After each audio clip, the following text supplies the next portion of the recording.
First kick, I snap into action. When I'm digging in the trenches, get dominated off the line of scrimmage. Read and react quick to make it early diagnosis. Hit you with the quick release like Marino Danny dopeness. Explosive change of direction in the true essence of Reggie Bush. From JT and ZT to DVP and AVG. Terminator to a quarterback, Hunter JP. Steve Ross, the boss, King Flow, and card slinging, gambling genius, slick Chris Greer.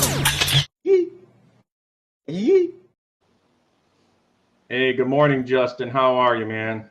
Good morning. I'm doing good, man. How are you? I can't complain, as I like to say. Anyway, guys, I'm Rob Mosley, a.k.a. Dolphins Thirsty. This is my co-host, Justin, a.k.a. Digging in the Trenches, and you can find him on Twitter at JPF Scout. And we're going to have a special guest later today that Justin was able to hook up, the Notorious JP. He's a great guy. You're going to want to listen. He brings the heat and the passion. Anyway, Justin, how's life in Colorado this morning? Oh, it's great, man. Woke up, had some coffee, let the dogs out, did my thing. It's beautiful. Another beautiful day here. What's the temperatures like there in Colorado today?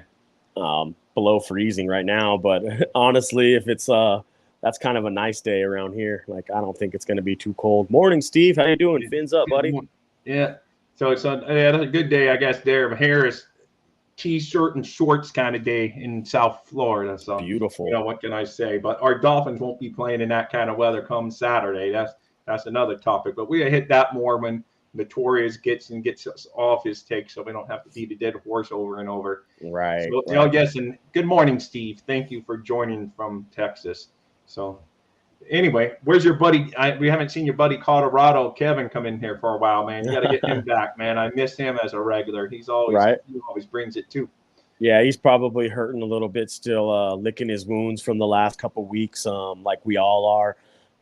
Honestly, man, I was pretty down in the dumps about everything, but after I've had some time to review and reflect and figure out why things are happening the way they are, I think I'm ready to turn the page. I'm ready to get onto a positive beat of the drum move to Buffalo. Like it's time. Like, I think the Dolphins and all of us need to just look at the tape, reflect on it, and then, like a bad habit, let's just put it to bed. You know what I mean? Let's just wrap it up and move on. There's no getting it back. I mean, the games are past. We lost both games on the West Coast. Right. Nothing we can do except for move forward. And, I do believe we got the weapons and the talent to, do something. Yes, Buffalo is a tough ask. I've said that all week. Of the 3 road games in a row, that was the hardest one. But that's it. These guys, our guys get paid well, too, to go play football, So it's time to show up. Hopefully, like you say, they bring some running game and different stuff. And they bring a lot of stuff. Steve, I don't know. I caught you live last night. You seemed really fired up. I guess maybe all that got his energy out. Now he's ready to roll on the positive. Steve, yeah, man, it's heat last night. It's time to roll on the positive. I mean, we ain't got nothing to. We should be looking positive. We've had a decent season. Yeah, we've had a rough couple games and some bumps in the road, but I think that's normal for every football team around this time of the season. There's everybody's battling injuries. Everybody's battling through, being tired, being exhausted. There's no excuses. Injuries not an excuse at this point. None of the teams. You move forward with what you have, and that's right. Me, it's just I just so want the Dolphins to be relevant on the national picture again, and it was looking like we were. So, let's just keep it going. Let's just overcome these last 2 ugly games. And by the way, on the sidetrack, your Dwight Stevenson jersey looks pretty good. Yeah, man, thanks. Yeah, I was like, I'm going to go old school today. I'm going to rock the Stevenson. I was like, we were just talking about him the other day. I was like, yeah, I'm going to rock that. No, that's great, man. I like it a lot, man. Not many people walk around wearing an offensive lineman shirt. Hell yeah, man. Especially someone like that who is a perennial all-pro. Yeah. So anyway, let me I'll give you a little plug here while we try to get rolling, waiting for our special guest today. Oh, yeah, man. We're just getting started. If you want a jersey like he's rocking today, or a Dolphins shirt, or a hockey jersey, whatever you want, this is how you do it. You get with him, and he will give you the best prices possible and, take care of everything. So hook him up. He's a great guy, trustworthy guy. some of the stuff he has in stock, some stuff he can look for. If he doesn't, he'd go all out for you. That's right, man. Just hit me up and we'll take care of you. All right. Well, before we really started talking Dolphins, but I don't want to lose our people here. I was hoping, the Notorious would roll into the studio here, but he's not here. So I guess we can start, a little bit moving forward. Absolutely. So, yeah. So what's your game plan? I know what it is, but I have to ask you. What's your honestly, from the offensive side first, and then we would hit from the defensive side. So you're the offensive coordinator for the Dolphins. What's your game plan to start Saturday? My game plan would be to run a run eccentric heavy game plan.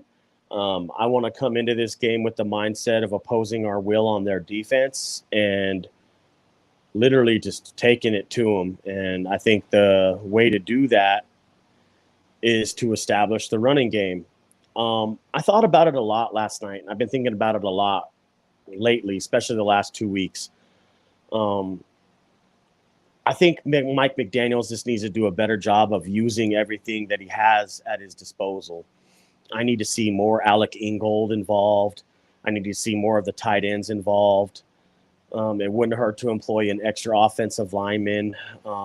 What's the hurt in lining up an I formation and just pounding it right at them? I really don't see no hurt in that. I think that's something that they need to explore. They need to think about doing. That would be my game plan, is to run like inside zone, outside zone stretch. Then and right is that back based to some more on just the past performances, or you're basing just like the weather's going to be cold ass, it's going to be windy, there's going to be snowflakes, it's maybe a weakness of Buffalo, or it's just like it's time to do a little George Costanza and do the opposite of what we've been doing. I think it's all of everything you just said all mixed into one. Okay. I think it's everything. It's like the circumstances, the weather, the opponent, what we don't do well, all of that goes into one.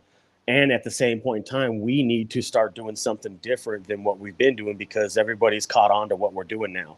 It's no joke. It's no secret that we're a rhythm passing team that throws it into windows and throws it to spots. We're explosive offense. That's a high scoring offense that'll score on you at will when they can. That's what I've seen. I think they need to go into a more balanced approach into being we can beat you with the run game, or we can beat you with the pass game. And it's going to make you multi-dimensional. In my opinion, the only way you're going to win this football game is by getting your offensive line to the second level of the Buffalo Bills defense and getting to Edmonds and Milano and the linebackers and getting them off their game. And then we're going to have a lot of success doing that. You need to get Connor Williams at the second level. You need to get Robert Jones at the second level. You need to get, Robert Hunt to the second level, Shell to the second level, Armstead. Eric Fisher would be great in this game. I think they should use him in this game, activate him. Yeah. There you go. If you say bring in an extra lineman, he's the perfect candidate. That's the perfect guy. That's the perfect guy right there. So, I mean, that's just it. So I'm just going to ask you the big question, and then I want to hear your opinion on him before, our special guest, because, he's going to be a no hose bar, kind of like Steve went last night. So let's talk about the elephant in the room, Tua. Are you worried about him the past couple of weeks that this is the real Tua, or are you more convinced that those several good games we saw of Tua is the real Tua? What's your take right now, rolling forward in the rest of the season? That he's trying to he's trying to do too much with not enough around him at his disposal. And you'd be like, oh, you're crazy. He's got Tyreek. He's got all these things on his weapons. He could check it down. But right now he's caught in between, because he's we used to do this and we're having success. And now he's having to change what they normally are having success with and try to do something else. And I think he's a little caught up in between right now, meaning he's if his first read's not there, if his first read's not there, sometimes he's not going to his second and third read and check down. He's trying to maybe not take the throw or force it down the middle or do something he's not supposed to do, instead of just taking what the defense is giving him. At that point in time, the coach needs to come to him and just take what they're giving you. Tua, just take what they're giving you, and the playmakers will make the rest of the plays for you. Stop trying to do it all on your own. You have the rest of the guys out here to help you. I will give Tua this. A couple of those throws, especially that one that Tyreek lost in the lights, That's Right. a touchdown. That's a No, I touchdown. know I know that one hurt. That's a game-changing play right That's a there. touchdown. That's a Yeah. touchdown. And that's not on Tua. That's not Oh, on no, Tua. That's just circumstances and the way the game went, and Yeah. everybody loses them in the lights. So Yeah. that's, Tyreek, that's fine. I'll give you that one. No problem. Yeah, no, But- it was just a sign of things to come. There you go, dude. It's like the luck of the Dolphins right there, and that's not the luck of the Irish, because we need more luck than that. I mean, I'll be honest with you, dude. That's just the way the proverbial cookie crumbles. That's the way the ball bounces. We need those plays that aren't being made to start being made. Yes, And that's when the they do difference start between being a made, W and an L. it's Right. it's the whole difference between us winning and losing the game, right there, dude. I agree, because even at the end when Herbert fumbled the snap, man, that ball, like how we didn't get that ball is just crazy. It's just like, but the ball bounced their way and they were able to get it back. It was just one of those games that nothing. The only play that went our way, luckily, was when we fumbled and Hill swooped it up and ran for a touchdown. But it was just like the Dolphins were just off against the Chargers. They seemed like they weren't. They just never got into a flow anyway. And like you said, maybe running the football would have helped with the flow. But it was rough. It was a rough game. So, so that's it. I was just wondering what your take on Tua, because we've talked about it some this week, but after seeing Steve bring the passing last night, I was just wondering if you were kind of hopping off the Tua bandwagon. I know you would never hop on it because he's a Dolphins quarterback. You're like me. We roll with whoever our quarterback is. Well, I can be critical. I can be Denny and all these guys, right? I can be critical of the guy, though. You know what I mean? Oh, I can be like, hey, you missed one. Hey, you're going to want that one back. And I'm always going to be critical of my quarterback. But at the same point in time, I'm the type of person that I understand that it takes more than just your quarterback and more than just your head coach to win these football games. It takes every 11 guys out on the football field. It takes every single coach you have on the sideline to all be on the same page at the same time. Right. If they're not all on the same page at the same time, you're going to have problems. I know one missed assignment, one guy, because it could be a running play that would have busted for 50 yards, but one guy doesn't block the right angle, and then it's a loss of the whole play's over. Yeah, I know. It's crazy. So I know you just don't look at all that. You just look, we're all, Hold up real quick. Keep going. No problem, man. You're good. We're all ball watchers for the most part, so I hate to use that term, but that's what we are. We watch the players with the ball, and we don't know. We lost Justin there for a minute, but he'll be right back. We're good, and we're also waiting for our special guest. Sorry about that. Yeah, no problem, man. It's all good. I don't know where Gino's at. He's probably running a little bit late. Something may have came up. I could give him a text real fast here. Let's see. Yeah, that's fine. Like I said, we don't pay any of you guys, so exactly. So it's all good. I wish we could. Steve, on the other hand, Steve gets paid the big bucks from Bobby. I hear, he's like big time talent after last night. He's booking, engagements throughout the Dolphins universe. But so yeah, if we get him, that's going to be awesome. But you and I can always talk Dolphins. Oh, we can handle this, bro. Ain't no thing. I mean, if you look forward to the game that we're going to play, I know there's a lot of intrigue and a lot of drama that goes with it. Nothing like what we just got faced with, though, on the West Coast. Like, this is just us playing a divisional game, Buffalo. We already beat Buffalo once. I'm pretty sure they know how to beat them. I mean, you're going to be in a defensive, grinded-out game, a battle.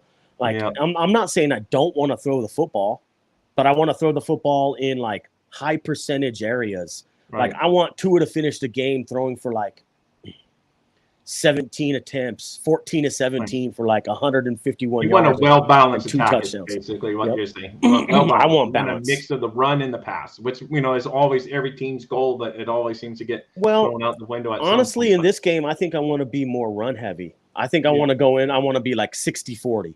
Right. And the reason why is because of who we're playing. We're playing Buffalo in Buffalo, and it's possible with bad weather and snow. Right. I want to keep on going back to that Jets game against the Buffalo and Jets game, and they were just teeing off on Mike White. So I don't want them doing to our QB. I mean, would you be upset if we ran like a 21 formation, and one of the running backs is a fullback, and then you have your tight end, and we're using a lot of motion, even with the receivers. and we're staying inside the tackles and we're just running it right at them. Bam, bam, we're getting like 4 or 5 yards. Of course not. Not if it's what you just said right there. No, of course not. Yeah. Well, we average 4.8 yards a carry. Yeah, that's what we need to do. Then I mean, we need to do it, and hopefully McDaniel, gets the message that he doesn't have to be this passing guru to make his boy Tua look good. I think he sometimes try hard to make Tua look great, and get Tua to put up the big numbers, but you don't need that necessarily. Honestly, one of the other things I would do too is I would activate Eric Izukama off of the inactive list. Well, you'd be playing this game, and I would use you like Deebo Samuel. I'd throw it to you a little bit. I'd put you in the backfield. I'd motion you out. I would motion you back into the backfield. I'd hand it to you. I would do all kind. I'd jet sweep it with you. I would reverse sweep with him and heel. Like, you should let me be the offensive coordinator. We might win the fucking game. If you do say so yourself. Yeah. I mean, I'm just being honest, man. I think you got to come out. You got to go outside of the box right here. Like, if I sit down on Saturday night, and I start seeing right off the snap, hut, pass, hut, pass, hut, pass. I'm going to be like, I'm going to want to hide right there because it tells me that you just want to pass it around. And I don't want to do that. That's not the way to win this game. This is a game of like trench battle. Like, I want to like keep the ball on the time of possession, and I want to run it down your throat. Run some formations where Tyreek Hill lines up in the backfield. As the backfield, yeah. Dude, I'm down to use whoever in the backfield. Yeah, I know McDaniel's line of thinking. He wants to get his best players involved, and two of his best players are Waddle and Hill. So I understand why, but there are different ways to get them the ball. Like you say, on end arounds, on sweep, something you can do. A little quick screen, set up the blocking better. Yep. And quick little hitches, quick little just a little sprint outs, anything to get the ball in their hands quick. Yeah, no, I agree. But I mean, I think his line of thinking every week is like, we got to get our ball to the playmakers, and obviously Hill and Waddle are among the best playmakers in the league, not only on the Dolphins. So I understand his line of thinking, but there are different ways to get them the ball. Well, contrary to popular belief. Yes, thank you. McDaniels was trying to make some adjustments, and you could see like that. Steve sent you the link. Go watch that video because it shows you that they were trying to get some condensed splits out of the slot, meaning they'll break it smaller, and then they're running motion off that to get some switches off the ends. And he's trying to create space right there with Tyreek and Waddle. The problem is they're all sitting on it and sitting inside, looking right at it, and they're basically baiting you to throw it. Right. And the way to get around that is to throw an attack outside of the numbers, the way I was telling you we needed to do last week. Yeah. If you attack, say that Tua can't throw outside the numbers. Do you believe that narrative? No. You can. Okay. No, I do not believe that narrative. Do you believe that narrative? Seeing that one game where he had pressure coming from his right and off his back foot, he throws it and hits it 30 yards to Tyreek on the slant out there on the sideline? Because those are outside the numbers. He doesn't do it as often as he hits the middle because they were giving us the middle so much earlier in the season. So it's just easier for him. But I do believe he can hit. And if he does it more regular, it's going to become more second nature to him. But I just know that's a popular narrative out there that he can't throw outside the numbers. And I'm not one who agrees with that at all. I think he can actually make almost any throw that's on the football field. Now, when you get into like the opposite hash throws and he's going 30 yards across, okay, that might be a little bit more difficult of a throw for him. Yeah, that's not his strength there. No, that's not his game. Yeah. His game is high rhythm, high percentage passes, and then you open it up off of that. So they need to get him out of the pocket more too, like they have done some early. You almost haven't seen the rollouts for a while now, and it's just weird, You need to move the pocket. I know he's stronger going to his left and what have you because it's an easier throw. But, like you say, sometimes change it up, go to the right, get set before. Because when he tries to throw on the run going to the right, he always short hops it or sells it. He's it's just not there for whatever reason. So he has to learn how to get set. Because if you only roll out to the left, you're cutting down the field in a half too much, and teams are going to kill you. So you do got to, roll out both ways. See, and teams know that. Buffalo knows that. Everybody knows that. If you were to go do the opposite this game and start doing like naked rollout, bootleg rollouts, flood concepts, with him rolling out to his right, bro, they're going to be like, what's happening? They ain't gonna even know what hit them, bro. And all you need to do is have Darrell Bevel or even you, the coach, Mike McDaniels, come up to Tua and you're like, listen, before you throw that ball on the rollout, I want you to gather yourself, reset your technique, and then you should make have your plenty throw. of time because they're not going to be expecting you to go that way. So Nope. you should have plenty of that would be the first couple passes I do go out to that. I mean, if you don't go back to the rest of the game, put it in their head like, oh, he can roll out this way, and they're not. There's, you've done your job already. Exactly. And even that you could do. I think Sean Williams mentioned this. You can do those fake toss sweeps that they love to do, where you're like fake it one way and then go back to your left. You could fake toss sweep right and then go back left and move the pocket that way as well. Yeah. I mean, there's a lot of inventive things you can do. You just got to get doing them.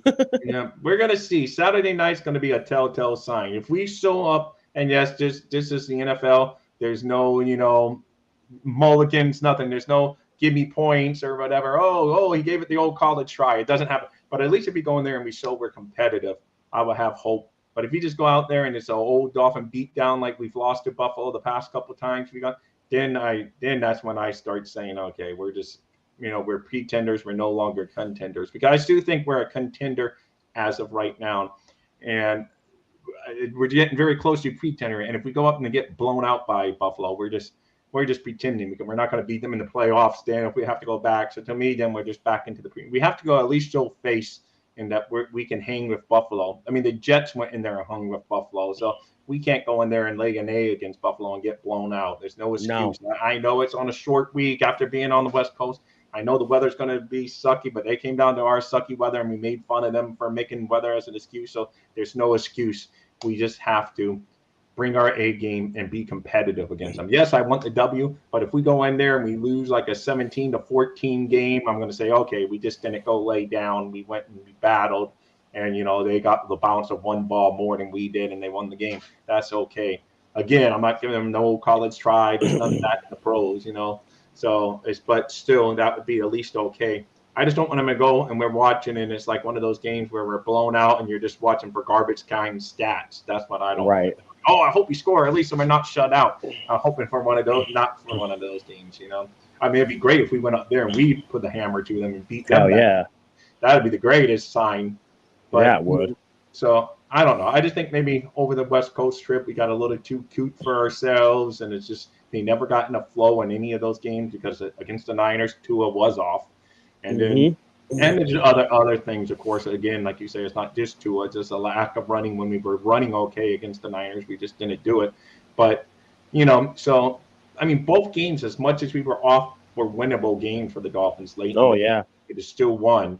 So that's why there is still some hope for the Dolphins. I know we all want to bash them and say, oh, these last two games, it's the same old Dolphins. But I do believe there is true hope on the horizon for the Dolphins moving forward. And it starts Saturday in Buffalo. To at least be freaking competitive. Just don't go. Could you like maybe touch on a light here? What do you think about all the games that we've lost this season, all 5 losses? Have we been blown out of any of those games? No, it's the scoreboard looks like on a couple of them because the Niners and the Jets games got ugly on the scoreboard. But yeah, we weren't blown out because both games we had a chance to take a lead in the fourth quarter. It's funny, man, because I was doing a lot of reflecting last night and I always kind of tend to do this. I think we had a chance to win every damn game we've played this year. Oh no, we've had a chance. We've had chances to win every game we've played this season. We could be undefeated right now. You just didn't dial it up the way it needed to be dialed up. Yeah. And I mean, it all comes down to coaching and the timing of your call, when you call it, who you have out there running it. All of that stuff is crucial. This is all coaching, and I think he's a good coach. I think he's just trying to figure himself out and his team out right now. Yeah. We've seen this happen before. We lost 3 and then we came back and battled back and won 5 games in a row. Yeah. I think we could do this again, but just look at the Dolphins as a whole. When we don't score more than 17 points, we lose the game. Yeah. But we've been a streaky team all year because we won 3 to start the season, then we lost 3, then we won 5. But if we lose this one, it's losing 3 games in a row again, and it's right in the critical time of the season. So we have to avoid that streakiness, I mean, the good news is maybe we're going to get hot as hell after this game, no matter what happens, and we get streaky on the good side again, But it's just we got to get it together. And McDaniel will have to change things. It's ironic because this morning before coming on, I've been watching some old Jerry Seinfeld reruns on Netflix. And the episode today, the episode I watched this morning while getting my morning breakfast, getting ready for our daily Dolphins here. It was that episode where Jerry tells him, well, if the opposite of what, if everything you do is wrong, wouldn't it be the opposite thought be right? And then he goes and he ends up getting a job with the Yankees. He dates a beautiful girl. Everything's going his way. So maybe this game, we have to do a little bit of what the Dolphins, McDaniel needs to do a little bit of opposite and, change it up. He goes, oh, I think we should pass here. He goes, oh, maybe we should run here. So it's just like, it is what it is. And we're always going to go through. We know this as a Dolphins fan. Every couple of years, every 3 years, it's like a cycle. We're going to go through a rookie head coach again, Right. I know this year the game plan was different because everyone says it was going to probably be Sean Payton, but that all got blown up with the whole Flores scandal. So, we're with another rookie head coach who I like and I think has the chance to be a really special coach. I think he could be another Kyle Shanahan that can draw stuff up and start winning. And like we're going to take the rookie coach lumps, Yeah, there you go. You took the words right out of my mouth, man. You got to be willing to take those lumps with your coach now. And these are the lumps we're getting. Like, if we can withstand the pain, you might get a great coach like the 49ers got Kyle Shanahan. He's grown so much, though, that he knows how to use his guys the certain way to the strengths of his football team. And that's where Mike McDaniels is having a war with himself. He's fighting the demons right now with himself, He's got Tyreek and he's got Jalen Waddle, so he wants to throw it 80% of the time. That's the only who I think it's Bobby of the Fins Talk Sports Network. Bobby, great guy to follow. He that's his theory is that he wishes that McDaniel would have at least hired some coach that had head coaching experience, so he could have someone like, obviously he has to be the boss and can't, but someone that he could go have lunch with, and say, hey, I take from my mistakes, you're messing up. Someone to reel him back in. Yeah, reel it back and say, don't make the mistake. I want to be on your staff for many more years, and I want to look good and maybe get my hit chance. So I'm not doing this to screw you over. I want to tell you, you got to think, slow down. Don't think that your way is the only way. There are other ways to get something done. He does have some coaches there that are in his ear that are helping him, but they don't have head coaching experience. I know, but I think the head coaching experience is a good thing because that's what Flores was going to have. But then, who knows what happened there. It was an illness or whatever, and the guy left, the Detroit guy. What's his name? You got better. Oh, I know who you're talking about. It's damn it, I forgot his name too. It's slipping my mind right now. I know. But anyway, he was a head coach. He had been Detroit's head coach. Yep. I think, guys, we are in for a treat. It looks like we got Yay! Hey, how are you, Notorious? Jim Caldwell there. Thank you, Jim Bobby. Caldwell. Yes, Bobby. That was another. See, that's why you should go follow them. Yep. I knew who it was. I just couldn't. My brain just couldn't function that quick at this time of morning here. Right. So anyway, Justin, introduce your great host that you got. Oh, this is the Notorious JP. This is my buddy Gino, JP on Sports right here in the house. He'll talk and shed some light on us, how he's feeling about the Dolphins' current situation and the Dolphins' last couple games. He'll give us his insight. What's up, JP? What's going on, buddy? Good morning, buddy. Good morning, Thirsty. How you gentlemen doing today? Doing great, man. Great now that you're here, buddy. Hey, always a pleasure, never a chore, my brother.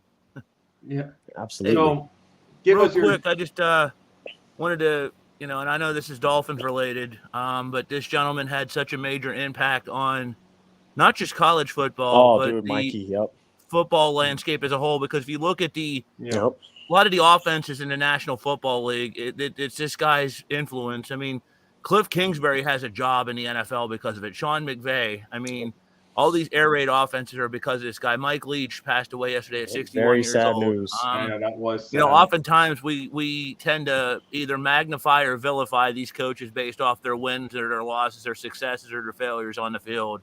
And we stop and realize all these people that put those helmets on or put the whistle on or, sign those contracts are human beings at the end of the day. That's right. And I mean, Mike Leach's sudden passing is just a steadfast reminder that we are human beings, that we all are, the same. We're all the same thing. That our numbers up one day, and that let's not take life for granted. And let's not take these people for granted. Yeah, I know they make a lot of money. They do something that we all wish we could. But I mean, Mike Leach of Saturday night was at a Christmas function. Mike Leach was coaching his team on Saturday night, preparing for their bowl game. Sunday morning, he had a massive heart attack and, was clinically brain dead. And now he's gone. I mean, it's just life is fleeting. Let's not take these people for granted. I know we have a tendency to, and especially after losses, we all see how it gets on social media, gentlemen, especially the last few weeks. We just have a tendency to take these for granted. These are human beings at the end of the day. And yes, they make a lot of money, but they are humans. And let Mike Leach's death be a reminder that let's not forget reality, that these are people just earning a living like you and I. Absolutely. Man, I want to say right off the bat, you know what, JP, this is why we love having you come on the show, man. It kind of slipped my mind with everything going on in Dolphins land. I meant to mention it yesterday. So did I about RIP Mike Leach, because he's had such an impact, honestly, even on me. Like, I love his style. I loved his coaching style. I love the guy as a person. So thank you for bringing that up, because honestly, it slipped my mind. I meant to mention it, but I love having you here, buddy. Thanks, man. Continue. Well, thank you. I mean, that's I love coming on here, man. I said even if I'm sometimes fashionably a few minutes late, but that's all right. That's fine, man. That's great. It's like, and I sometimes let you guys do your thing, because I know you guys are the host here. I'm just I'm the turd in the punch bowl that comes around. No, man. You're the welcome turd in the punch bowl to join. That's right. Turd, so it's good. But the thing about Leach, though, like I said, this is a guy that back in the day people didn't realize. I mean, everybody looks at the 4,000-yard passing season as okay. So what? I mean, Ryan Tannehill had a 4,000-yard passing season. Mm-hmm. But back in the day, passing, especially in college football, the late Darrell Royal, who's head coach of the University of Texas, a school I'm quite fond of, had a quote that there's three things that could happen when you throw the football, and two of them are bad. But Mike Leach came around and totally changed the landscape of football. I mean, that's why you're seeing all these offenses in the National Football League where they're throwing 4,000. I mean, now 5,000 yards are becoming the new 4,000. The new 3,000. Right. I mean, it's his influence on the game will forever be felt. These split sets, these 4 or 5 wide out sets. I mean, even with our Dolphins, and I'm going to tie the Dolphins into there. Wes Welker played for Mike Leach at Texas Tech. I mean, Wes Welker's career was because of Mike Leach. So, like you said, man, rest in peace, dude. The Pirate was not just a unique, one-of-a-kind head coach, and we use that phrase so loosely, one-of-a-kind. He really was a one-of-a-kind coach that changed the game. Mm-hmm. But he was a one-of-a-kind personality. If you've ever seen his press conferences, he sure was. They were all over the map. It was nothing football. It was never boring. I was lucky enough. I got to go to a couple of them at bowl games in Arizona. And, the guy was just, he could turn any topic. Like, it was never football related. He'd talk about, pirate ships and Hell yeah. Civil War. And I mean, it was never boring with Mike Leach around. I'll put it that way. That's what I loved about him, man. It's definitely a loss to the football community and the college football game. Huge and the personality of college football is a big loss for sure. And I'm so happy you did bring that up. I am too. I had thought about mentioning it, and we just got rolling this morning, and so thank you. Yep, my stoner ass forget stuff like that. But, man, I love Mike Leach, man. I loved how he was just himself, like very authentic, very real, would talk about just about anything with anybody. And like you said, it wasn't always about football. It was just like off the wall kind of stuff, like I was watching people talk about it yesterday and was like, man, this guy was so unique. He's truly going to be missed by all of us and by everybody in college football and football in general. Amen to that. Yeah. But I know you think, guys were talking Dolphins. I didn't mean to hijack it. But no, you're good, bro. I'm glad you brought it up. Man. I was talking about Jerry Seinfeld earlier, man. We talk about anything. So, Other than that, though, what you think about what you've seen over the last couple of weeks with our beloved Dolphins, JP? What you think, man? There's still work to be done, my brother. There's still work to be done. I mean, I know everybody's hitting the panic button. You know, it's back to preseason talking. I could say it's nice to see the return to normal. You know, we were united for a while. Now it's back to the Tua haters hate Tua, and we all hate the people that didn't trust McDaniel don't like McDaniel again. So it's nice to see a return to normalcy. But right. No, it's there have been hiccups the last few weeks. There's no way to sugarcoat this, gentlemen. It hasn't been good. It hasn't been nice to see. And like I said, last week it was tough to lose. It was to the 49ers. Let's get these out of the way now. But, 2 in a row, we got Buffalo coming up. That's not going to be easy. That's, we got the win over them and we're going to Buffalo. I'm not concerned about not making the playoffs. I still think they're getting in. But my concern now at this point is if they don't clear stuff up, this is going to be another 2008 and another 2016. Oh, one and done. One and done. One and done. And that was my hope for this year, was to not just make the playoffs, but listen, it's been since 2016. It's been 6 years since his team made a playoff. So am I going to hold my breath and, throw a temper tantrum and moan and groan and call for heads if they make the playoffs? No, but I still think this team, is equipped to win a playoff game. And, I don't want to see them go one and done. And I think that's the path they might be headed on if they don't clean things up here in a hurry. I still have concerns about the running game. Now Wilson's out. Armstead's taking his annual trip to the MASH unit. I mean, it's just there's still holes. There are still holes that need fixed. But let's be honest, gentlemen, I think we all knew that. We all knew that. I think Absolutely. We all knew coming into the season this was not a perfect team. This was a team that still had a lot of things that needed to be fixed. A lot of, this was a car that still had some maintenance that needed done to it. And McDaniel and company have managed to, get some of that, they've managed to get away without getting that oil change done for a while. Right. They've managed to run the tires into the ground. On getting them subwoofers on there by adding adding that little bass system with Tyreek Hill made it a lot more appealing to drive. Yeah, but they still need to change the tires eventually, and it's the chickens are starting to come up and catch the roost. I think that's right. Have you heard anything definitive on Jeff Wilson? Is he not going to be available this weekend? Right now he's that dreaded questionable. So it's day-to-day status is what the coach called it. He said it's better than what it could have been, but that's what I heard too. That disaster was averted, but that is still day to day. So. Yep, I also heard that Armstead now's got a toe, the pec, and now a knee injury. So he's got three different injuries. We knew that signing him though. We were all excited that we finally went and got a big lineman, but we knew it came with the disclaimer that he's not going to play a full schedule for you. So yeah, exactly. JP, let me ask you, going into this game versus Buffalo, say you happened to call up some plays for the Dolphins. What would be your game plan offensively moving forward going into this game versus Buffalo? My offensive philosophy. See, here's where we could really use a concrete running game, because we know what Josh Allen is. We know what that Buffalo offense is. That's what makes Josh Allen so explosive, is he can run the football as potently as he can throw it. And now we're starting to see Devin Singletary become a viable running back option for them. Miami, I think, needs to – this is big. They need to win the time of possession. They need to dominate the time of possession. Bingo. And I cannot stress this enough. The best way they can win this football game, and I know people will think it's ugly, it's dirty, it's bowling shoe nasty looking, okay? It's that I don't know what convenience stores you guys have been, where you guys are at.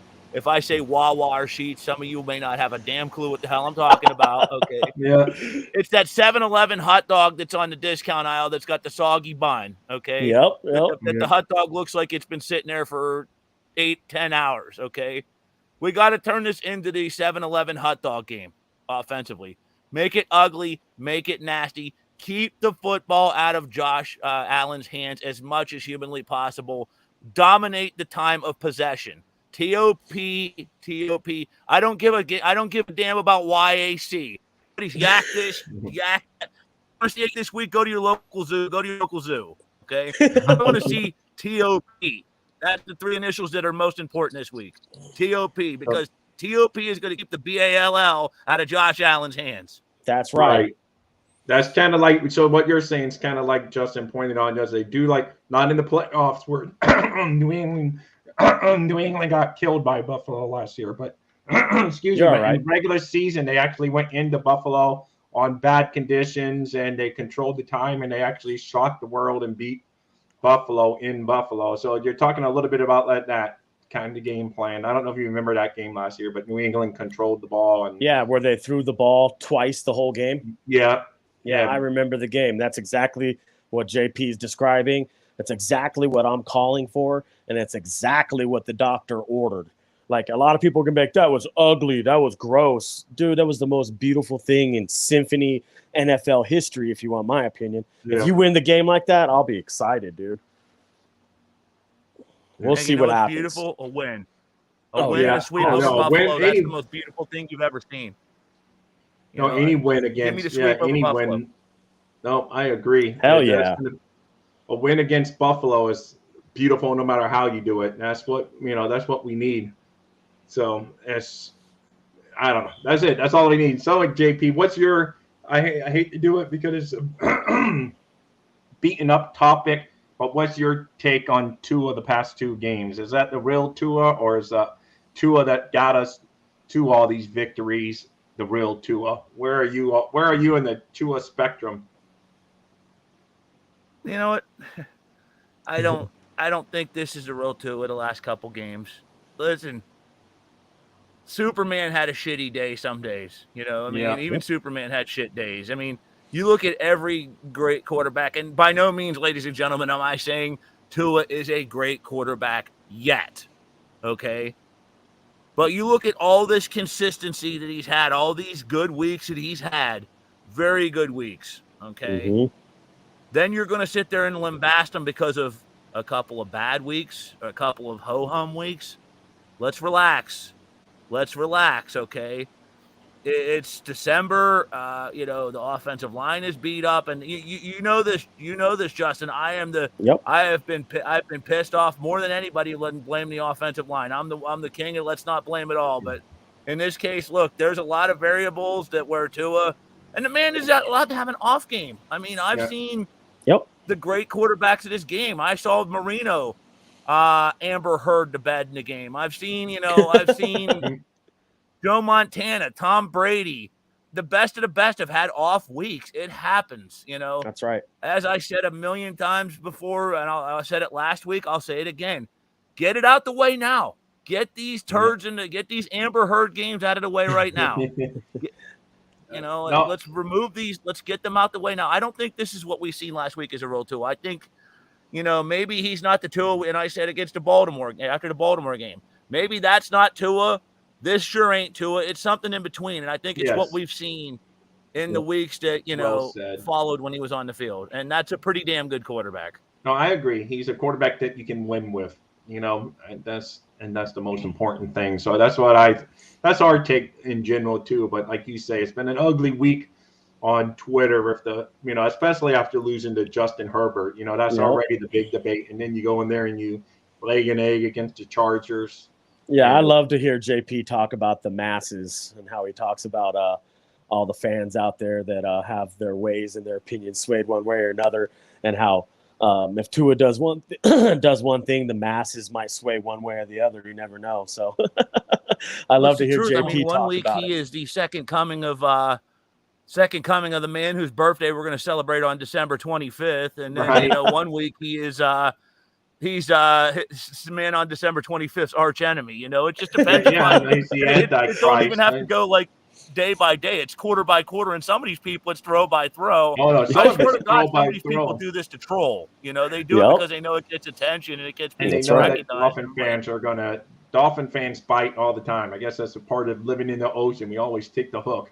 That's right, so it's like we always do. I avoid it. I don't even mess with that banter. It's just like, it's crazy. But if you go on there, people just do. That's like he said it. JP said it perfect. They just do it. Even if it's not their opinion, they're going to say, "Oh, what can I say to get someone pissed off and get Dolphin Twitter going crazy?" And that's what they do because they know Dolphin. I'll emphasize this perfectly clearly. You are not less of a fan because you criticize Tua. He is immune. He's, and I said at the beginning of the show, yes, he's human. But look, if you go out and say Tua played like crap, okay, the Tua non can sit their behinds down and they can sit their behinds down and rub their little Tua dolls and, cry into their piss bowls. You know what I mean? Yeah. You can criticize Tua. That's human nature, okay? That's right. We as football fans are allowed to sit there and offer fair criticism when our players have a bad game. If we could do it to any other player, why is QB1 immune to it? Why is he above that? But there is a difference between fair criticism and unreasonable, okay? And some of the shit is unreasonable. There needs to be a fine line. You got people that, the guy throws an incomplete pass and you swear to God he's the second coming of Brian Greasy or Cleo freaking Lemon. Let's relax on that. Let's relax. Just because he, has a bad game or a bad outing doesn't mean he sucks. But, just because you say he had a bad outing doesn't mean, well, if you don't like it, go root for another team. Kiss my derriere with that. I've been a fan of this team since Woodstock. You don't, I mean, we're more or less in the I've same seen every age. dumpy, crappy. I'm a Woodstock era Dolphin too. So that's funny.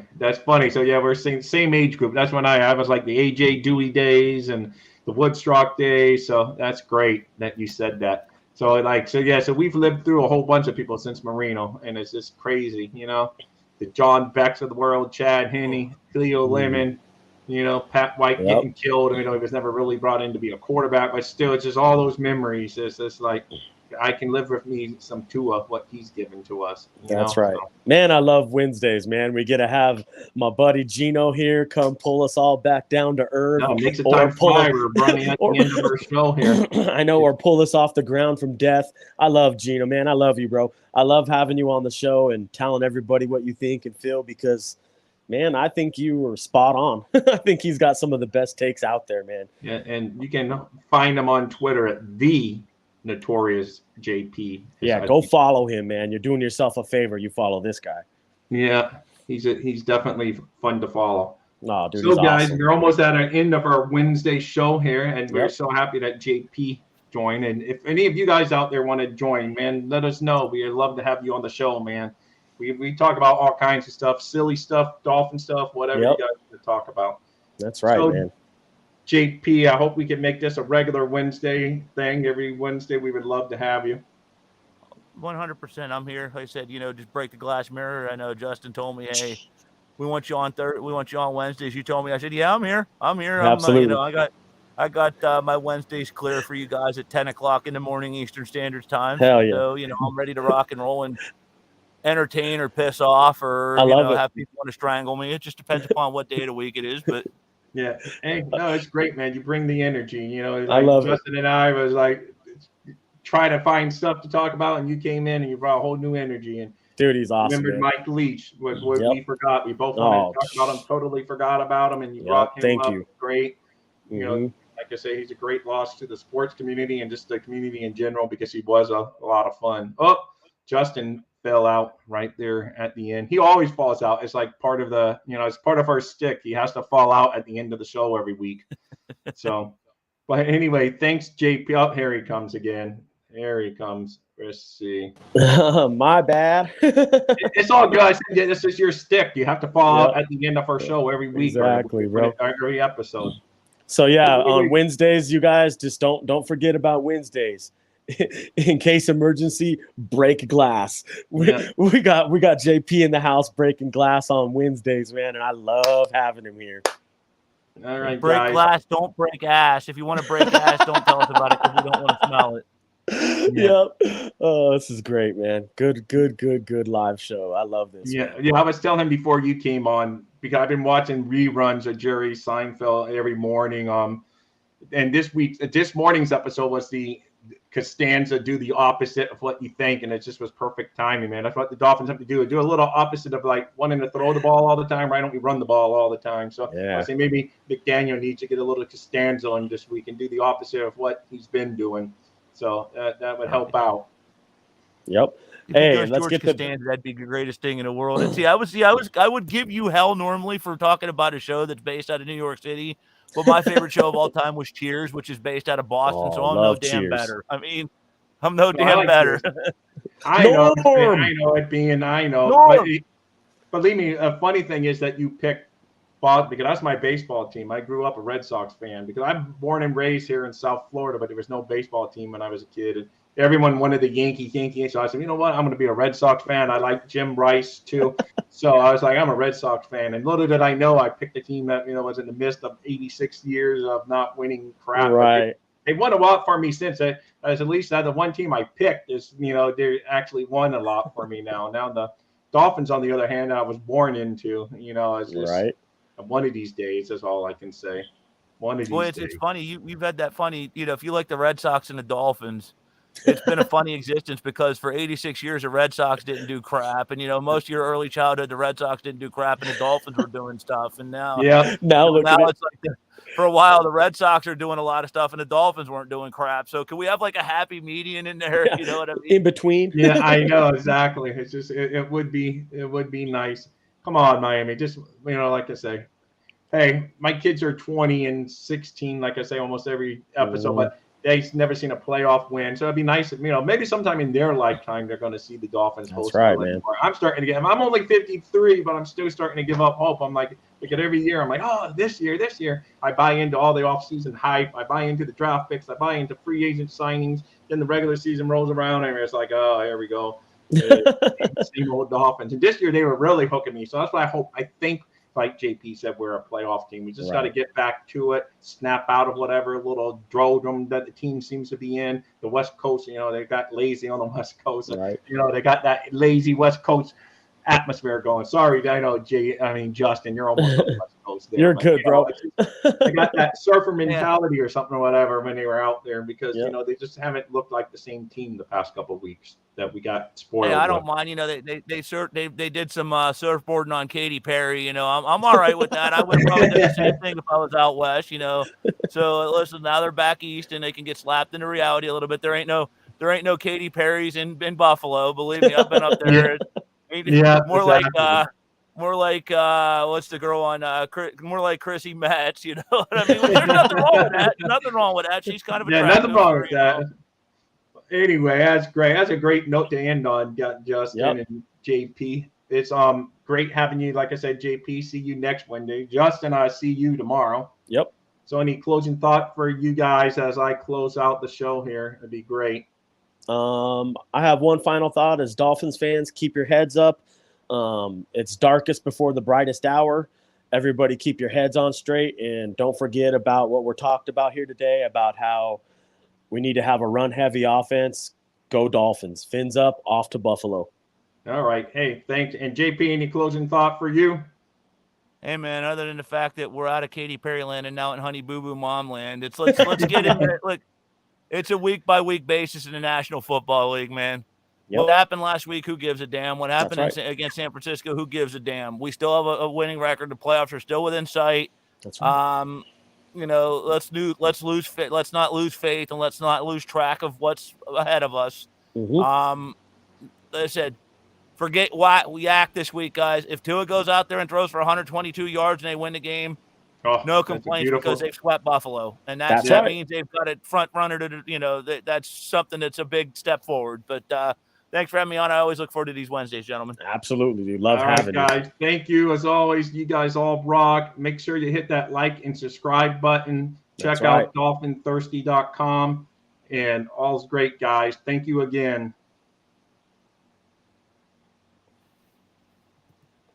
He who laughs last.